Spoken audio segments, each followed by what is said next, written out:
अभी इतने दिन से चुनाव हुआ तो कोई घटना नहीं हुई थी। वहाँ पे टीएमसी के ऊपर आरोप लगाए जाते थे कि टीएमसी घटना करती, हिंसा करवाती, लेकिन ऐसा कुछ नहीं हुआ था। रिजल्ट आने के बाद ऐसी घटना बाद ऐसा हुआ है। ये भारतीय जनता पार्टी को सोचना चाहिए और इस पर सीबीआई जांच होनी चाहिए। शुभेंदु अधिकारी के पर्सनल सेक्रेटरी की जो हत्या होती है, दिन दहाड़े हत्या हो जाती है, इसको कैसे देख रहे हैं जबकि सेंट्रल फोर्सेस वहाँ मौजूद है? देखिए, ये घटना बहुत दुखद है। सबसे पहली बात, ये घटना बहुत दुखद है। अब जब सारी high command Bharatiya Janata party के सरकार के हाथ में है, आप उत्तर प्रदेश में भी देख लीजिए जंगल राज है, अब बंगाल में भी जंगल राज हो गया है। गृह मंत्री जी वहाँ पे हैं तो उनको भी पूरी जिम्मेदारी है। और इतना बड़ा जंगल राज सोचिए, यहाँ पे जो था ये तो था ही, और वहाँ पे पश्चिम बंगाल में जैसे सरकार बनती है और चीज़ें आती हैं, ये बहुत हंसी का पात्र होता है कि जहाँ ये जाते हैं वहीं हत्या हो जाती है, जहाँ जाते हैं यहाँ हर चीज़ मतलब क्राइम इनके हिसाब से, मतलब कि इनकी सरकार बनती है सारे क्राइम होना शुरू हो जाते हैं। कुछ ज़रूर कुछ ना कुछ प्रॉब्लम होगी, तभी तो उसको गायब किया गया ना। मतलब ये हत्या हुई नहीं, हत्या करवाई गई। ऑब्वियसली अब कुछ दिनों में देख लीजिएगा शुभेंदु अधिकारी का भी क्या होगा। मेन चीज़ तो है कि हर कोई डर रहा है। किस बात का डर है? अभी जो भी बीजेपी के खिलाफ बोलता है उसके साथ क्या होता है, बड़े बड़े ऑफिसर, बड़े बड़े नेता, जब वो सुरक्षित नहीं है तो आम जनता का क्या है। 4 PM न्यूज नेटवर्क में आप सभी का स्वागत है। मैं हूं क्षितिज कांत। बंगाल चुनाव के रिजल्ट के बाद आप बंगाल की पूरी स्थिति देख रहे हैं। तमाम वीडियो जो सोशल मीडिया पर वायरल हैं वो साफ बता रही हैं कि बंगाल में सब कुछ सही नहीं है। कमान भारतीय जनता पार्टी के हाथ में है। वोटिंग परसेंटेज 90% से ज़्यादा वोट पड़ते हैं, लेकिन जो माहौल बन रहा है वो तमाम सवाल खड़ा कर रहा है। बंगाल चुनाव का जो नतीजा आया है वो अंतर्राष्ट्रीय स्तर पर चर्चा का विषय बना हुआ है और सबसे ज़्यादा चर्चा बंगाल चुनाव के रिजल्ट के बाद हो रहे माहौल को लेकर है। आपको बता दें, सेंट्रल फोर्सेस डिप्लॉय हैं। सेंट्रल फोर्सेस वहां पर अभी भी मौजूद हैं। रिजल्ट आने के बाद अभी शपथ ग्रहण समारोह नहीं हुआ है, लेकिन वहाँ पर जो हिंसा हो रही है उसकी चर्चा हो रही है। और पिछले 24 घंटे के अंदर आपको बता दूँ, एक घटना ऐसी हुई है जिस पर तमाम सवाल मौजूदा केंद्रीय सरकार पर खड़े हो रहे हैं। आपको बता दें, शुभेंदु अधिकारी के जो पर्सनल सेक्रेटरी थे उनकी हत्या हो जाती है। तो कमान अगर भारतीय जनता पार्टी के हाथ में आई है तो उसके बाद हिंसा क्यों? चुनाव से पहले ममता बनर्जी मुख्यमंत्री थी, तब तक किसी प्रकार की ऐसी घटनाओं का जिक्र नहीं होता है, लेकिन अब जो वीडियोस वायरल हो रही हैं वो काफ़ी चिंताजनक है। हम बात करेंगे, हमारे साथ देखिए तमाम नौजवान हैं। ये जो घटना जो हुई है बंगाल में, इस पर क्या कुछ सोच रहे हैं? और दूसरी तरफ सेंट्रल फोर्सेस डिप्लॉय हुई है, वहाँ पर सेंट्रल फोर्सेस अभी भी मौजूद है। शुभेंदु अधिकारी के जो पर्सनल सेक्रेटरी हैं उनकी हत्या हो गई, दिन दहाड़े हत्या हुई है। कैसे देख रहे हैं इसको? देखिए, सबसे पहले तो बात ये दुखद घटना है। ये सेंट्रल गवर्नमेंट जो है, माननीय जो गृह मंत्री थे, लगातार 15 दिन 1 महीने से डेरा डाले हुए थे वहाँ पे। उनको इस जो हत्या हुई है इस पर निष्पक्ष जांच करानी चाहिए और जो घटना किया है उसको जेल जाना चाहिए। ये गलत है। अभी इतने दिन से चुनाव हुआ तो कोई घटना नहीं हुई थी। वहाँ पे टीएमसी के ऊपर आरोप लगाए जाते थे कि टीएमसी घटना करती, हिंसा करवाती, लेकिन ऐसा कुछ नहीं हुआ था। रिजल्ट आने के बाद ऐसा हुआ है। ये भारतीय जनता पार्टी को सोचना चाहिए और इस पर सीबीआई जांच होनी चाहिए। और ये क्या बोलते हैं, देखिए भारतीय जनता पार्टी जो है वो गृह मंत्री जी अमित शाह जी बैठे हुए वहाँ पे, उनको इस पर एक्शन लेना चाहिए। चूक कहाँ पे हो रही? चूक कहाँ पे हो रही? चूक देखिए यही देख रहे हैं। देखिए, सेंट्रल गवर्नमेंट से चूक हुई है इसमें। और जब अगर देश के जो गृह मंत्री हैं वो वहाँ बैठे हुए हैं, उनको सोचना चाहिए और इस पर निष्पक्ष जांच होनी चाहिए। यही मैं कहना चाहता हूँ। जांच की तो बात हो रही है, लेकिन ज़मीनी स्तर पर जो माहौल है वो काफ़ी चिंताजनक है।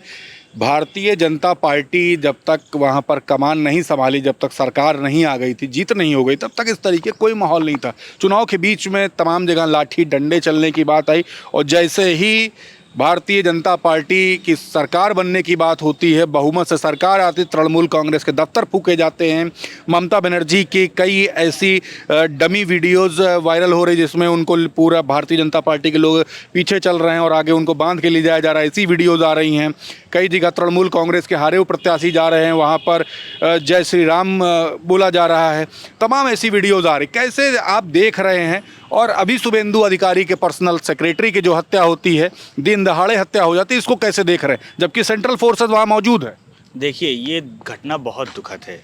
सबसे पहली बात, ये घटना बहुत दुखद है। अब जब सारी high command Bharatiya Janata party के सरकार के हाथ में है, आप उत्तर प्रदेश में भी देख लीजिए, जंगल राज है। अब बंगाल में भी जंगल राज हो गया है। जब से भारतीय जनता पार्टी की सरकार वहाँ पे मतलब बहुमत से आई है, तो तब से वहाँ भी हो गया। टीएमसी के तमाम कार्यकर्ताओं को मारा पीटा जा रहा है। ममता बनर्जी पे हमला किया गया। ममता बनर्जी ने खुद ये बयान करके पुष्टि की उसकी, और टीएमसी के कई दफ्तर फूके गए, कई दफ्तर में तोड़फोड़ की गई। तो आज ये जाहिर है कि भारतीय जनता पार्टी दंगाइयों और मारपीटियों इन्हीं सब की सरकार है। देखिए, शुभेंदु अधिकारी की हत्या हो जाती है जबकि सेंट्रल फोर्सेस, शुभेंदु अधिकारी के पीएस की हत्या हो जाती है जबकि सेंट्रल फोर्सेस वहां पर मौजूद हैं। कैसे इसको देख रहे हैं? सेंट्रल फोर्सेस की तो कमान खुद गृह मंत्री अमित शाह संभाल रहे हैं। तो इसका जवाब भारतीय जनता पार्टी की सरकार देगी और माननीय गृह मंत्री जी देंगे, प्रधानमंत्री जी देंगे कि ऐसा वहाँ पे घटना क्यों हो जाती है, इतनी बड़ी चूक कैसे हो जाती है कि शुभेंदु अधिकारी के पर्सनल पीए को हत्या कर दी जाती है और वहाँ पे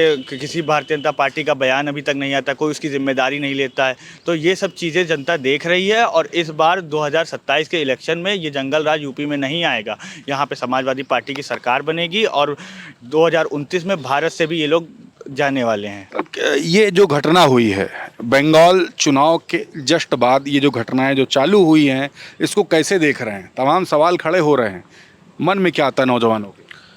बस यही है मन में, बस यही रहता है हमारे और हमारे जो युवा साथी हैं सभी को लेकर के। बस यही डर लगा रहता है कि यही डर लगा रहता है कि ये जो सरकार है ये कितना अत्याचार करेगी, युवाओं के साथ करेगी, महिलाओं के साथ करेगी। हर आदमी तो परेशान है इस सरकार से। और जो जैसे कि आपने बताया कि उनकी हत्या कर दी गई है पर्सनल सेक्रेटरी की, शुभेंदु अधिकारी की, जी, तो उनकी हत्या कर दी गई है, ये भी बहुत घोर निंदनीय है। और बाकी जो है ये लॉ एंड ऑर्डर और उनके वहाँ का ये फेलियर है, क्योंकि देखिए गृह मंत्री जी वहाँ पे हैं तो उनको भी पूरी जिम्मेदारी है। और इतना बड़ा जंगल राज सोचिए, यहाँ पे जो था ये तो था ही, और वहाँ पे पश्चिम बंगाल में जैसे सरकार बनती है और चीज़ें आती हैं, ये बहुत हंसी का पात्र होता है कि जहाँ ये जाते हैं वहीं हत्या हो जाती है, जहाँ जाते हैं यहाँ हर चीज़ मतलब क्राइम इनके हिसाब से, मतलब कि इनकी सरकार बनती है सारे क्राइम होना शुरू हो जाते हैं। क्राइम कंट्रोल शून्य हो चुका है, बिल्कुल शून्य हो चुका है। आप बताइए कहाँ पे कौन सा, इन्होंने यूपी में भी इनकी सरकार है तो यूपी में कितना इन्होंने क्राइम वो कर दिया, रोक दिया है। अभी आप सरकार बनी है भाजपा वहाँ पे पश्चिम बंगाल में, तो बंगाल में भी आप देखिए कि आज पहला आपके सामने है केस जो भी है, तो इसलिए ये बहुत बड़ा इशू है, इस पे सरकार ध्यान दे बस।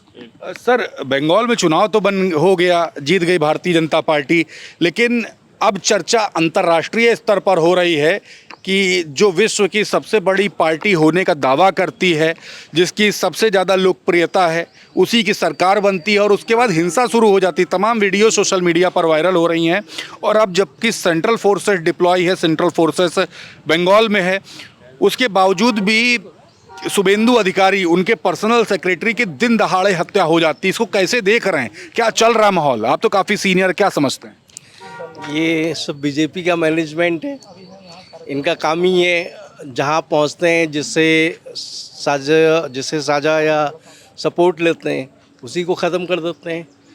क्या हुआ शिवसेना पार्टी का? जी, ठीक है। अभी शिवराज चौहान जी का क्या हुआ? जी, बिहार में नीतीश कुमार, नीतीश जी का क्या हुआ? तो ये तो इनका काम ही है ना। मतलब ये इंटरनल पॉलिटिक्स, आप ये इनका एक टारगेट है। ठीक है, बेवकूफ़ हैं लोग जो। ये शुभेंदु अधिकारी के पर्सनल सेक्रेटरी से क्या दिक्कत हो सकती थी, क्या चिंता हो सकती थी, क्या समझते हैं इससे? कुछ ना कुछ प्रॉब्लम होगी तभी तो उसको गायब किया गया ना। मतलब ये हत्या हुई नहीं, हत्या करवाई गई ऑब्वियसली। अब कुछ दिनों में देख लीजिएगा शुभेंदु अधिकारी का भी क्या होगा, जिस पे भी आपको शक है। जी जी, ज़्यादा टाइम नहीं लगेगा, 1-2 साल में देखिएगा, या हो सकता है अगले इलेक्शन तक वो भी ख़त्म हो जाएंगे। ये बंगाल में जो अभी जो हिंसात्मक जो तमाम सारी तस्वीरें जो वायरल हो रही हैं बंगाल रिजल्ट के जस्ट बाद से, इवन ममता बनर्जी की एक डमी बनाई जाती है, एक पुरुष सफ़ेद धोती पहने होता है, उसको रस्सी बांध करके घसीटते हुए ले जाते हुए ऐसी वीडियोस है। उस पर क्या आप सोचते हैं? ये बहुत ही शर्मनाक है और उससे बड़ा शर्मनाक है हमारे इंडिया के लोगों का सोच कह लो, इतना होने के बाद लोगों में इतना रोष आ जाना चाहिए कि इस पार्टी को हर जगह से उखाड़ फेंक दें। लेकिन लोग जो है ना, मेन चीज़ तो है कि हर कोई डर रहे हैं। किस बात का डर है? भाई जो भी बीजेपी के खिलाफ बोलता है उसके साथ क्या होता है, बड़े बड़े ऑफिसर, बड़े बड़े नेता जब वो सुरक्षित नहीं है तो आम जनता का क्या है, आम जनता का क्यों नहीं डरेगी? ठीक है, तो भाई हर कोई तो नहीं बोल सकता है ना। आप भी धीरे, बहुत दबी हुई लफ्जों, बहुत बड़ी बात इसलिए डर तो है ही है, डर तो हर एक को है। भाई हम किस खेत की मूली हैं, लेकिन अब ये है कि दिल में जो सच्चाई है कहीं ना कहीं तो निकल ही जाती है। बिल्कुल। तो ये देख रहे हैं बंगाल में जो रिजल्ट आया है उसको लेकर के तमाम सवाल ममता बनर्जी खड़ी कर रही थी, और दूसरी तरफ आप देख रहे हैं कि जब से ये रिज़ल्ट डिक्लेयर हुआ है, फाइनल हुआ है, उसके बाद से तमाम हिंसा भरी वीडियोस सोशल मीडिया पर वायरल हो रही हैं। कई जगह तृणमूल कांग्रेस के दफ्तर तोड़ दिए गए हैं, कई जगह आप देख रहे हैं ममता बनर्जी की डमी बना करके वीडियोस, पीछे का लोगों का काफिला चलता है, भारतीय जनता पार्टी के लोग होते हैं और उसमें अपमान करते हुए दिखाई देते हैं। दूसरी तरफ आप देख रहे हैं ममता बनर्जी की पार्टी तृणमूल कांग्रेस के जो हारे हुए प्रत्याशी हैं उनके सामने जय श्री राम उत्तेजक नारे लगाए जाते हैं। इस तरीके की बातें हैं सोशल मीडिया पर वायरल हो रही हैं। और अभी शुभेंदु अधिकारी के जो पर्सनल सेक्रेटरी है उनकी हत्या हो जाती है, इसकी चर्चा काफ़ी है। सेंट्रल फोर्सेस तैनात होने के बावजूद ऐसी घटना हो जाती है, और सेंट्रल फोर्सेस गवर्न कौन करता है? खुद गृह मंत्री अमित शाह, उन पर भी सवाल है कि जब वो मौके पर हैं वहाँ पर, तो बंगाल की स्थिति क्यों नहीं हैंडल हो पा रही है? क्या चुनाव का इंतज़ार हो रहा था कि इस तरीके के हिंसा भड़के? इस तरीके की भी सवाल सोशल मीडिया पर हैं। इन सब का जवाब कैसे सत्ता पक्ष की तरफ से आता है, क्या जवाब देंगे, उस पर भी बड़ा सवाल है। और इन सभी घटनाओं पर ग्राउंड स्तर पर लोग क्या कुछ सोचते हैं, उस पर हमने बात की। इस रिपोर्ट पर आपकी क्या राय है, कमेंट बॉक्स में लिखते रहें और जुड़े रहे 4 PM न्यूज़ नेटवर्क के साथ। मैं हूं क्षितिज कांत, कैमरा पर्सन शुभम के साथ 4 PM न्यूज़ नेटवर्क के लिए। धन्यवाद।